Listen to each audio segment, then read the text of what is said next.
Hey there, this is Greg with Epic Stock Media. Today I'm going to share with you how I created an ambience for our new sound pack, Creepy Game, which is out now.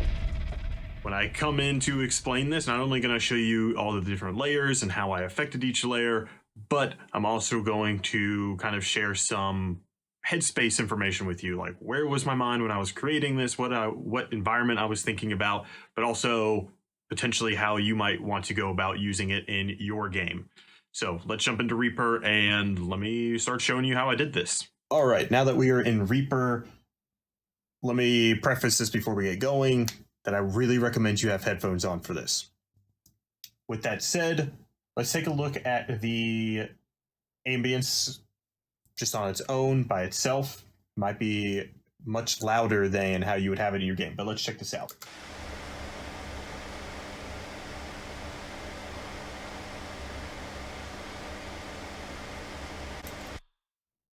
It's cool.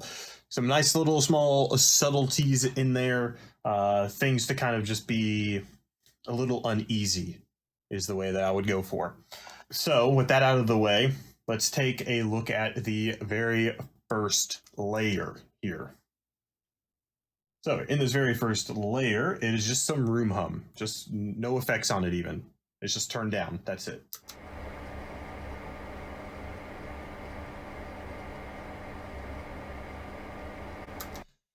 This is a cool room hum to me because there's a little bit of tone to it. Most rooms actually do have a decent amount of tone to it.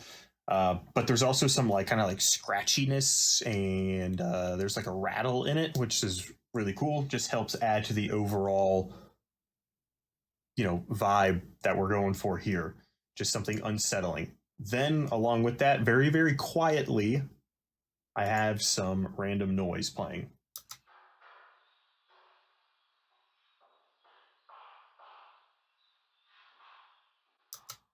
And that is sitting super quiet in the mix. And the reason I have that is because I just want something that is almost psychological, right? There's these noises that are happening, but there's almost no perceivable shape to it, right? It's like you just kind of am I hearing something? Yes, but you just don't know what it is, and you can't even make it out. You don't know what it is. So that's the reason that whole layer random noise exists, is for psychological reasons. Now, these last two layers are panned hard left and hard right. I've monoed them out and then panned them. And each one on its own, I'll show you that, and then we'll dig into what I did to them. So here's the right. And then here is the left.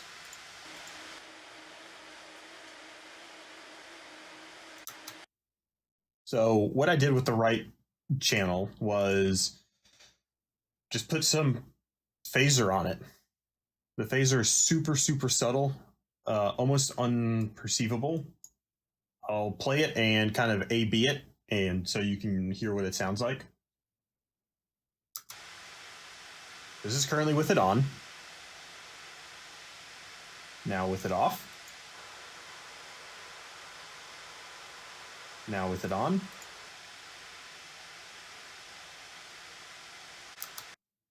You hear it's super, super subtle. Changes it as a hint of movement in there, which is exactly what I want. I want there to be some movement into the sound. And I'll explain why here in a minute. Now the left ear, the left sound, is basically doing the same exact thing. It's a different source, mind you, so completely different sound to begin with, but then I'm also affecting it slightly differently. So instead of phaser, I'm using Melda's vibrato. This is a free plugin, I think. I ended up buying it, but I think you can get it for free. But then I'm just using these settings right here, and this is what it sounds like. You can kind of hear this pacing to it. And then if I turn it off, turn it back on.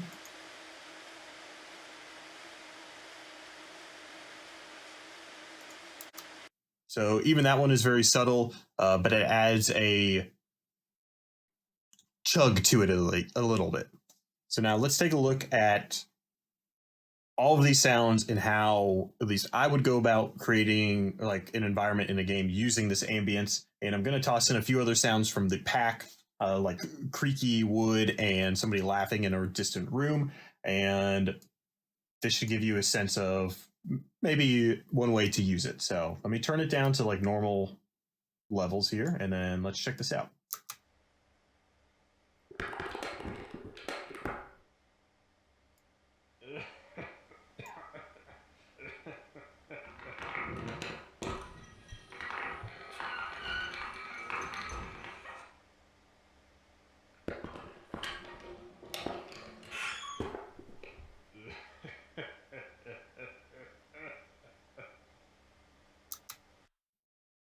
There you go.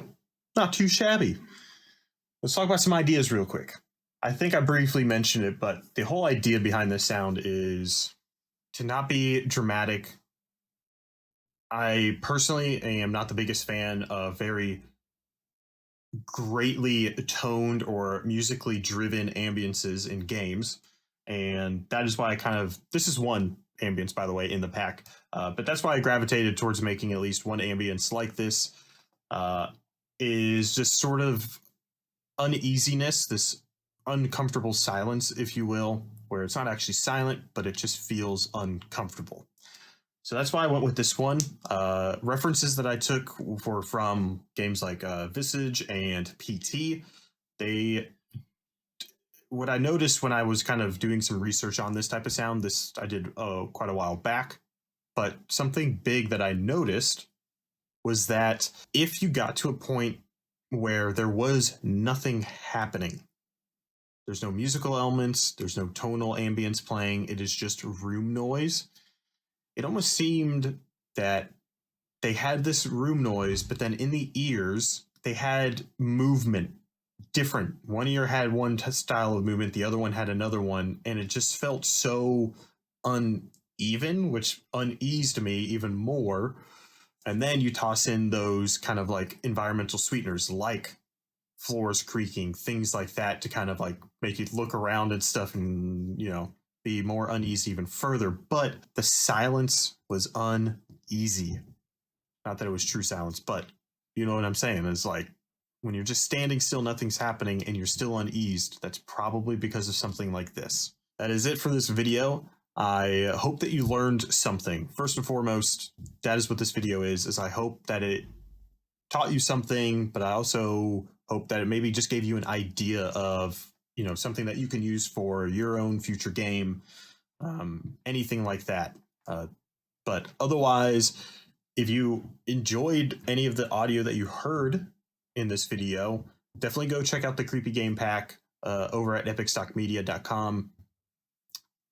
And until next time, I'm Greg. Take it easy.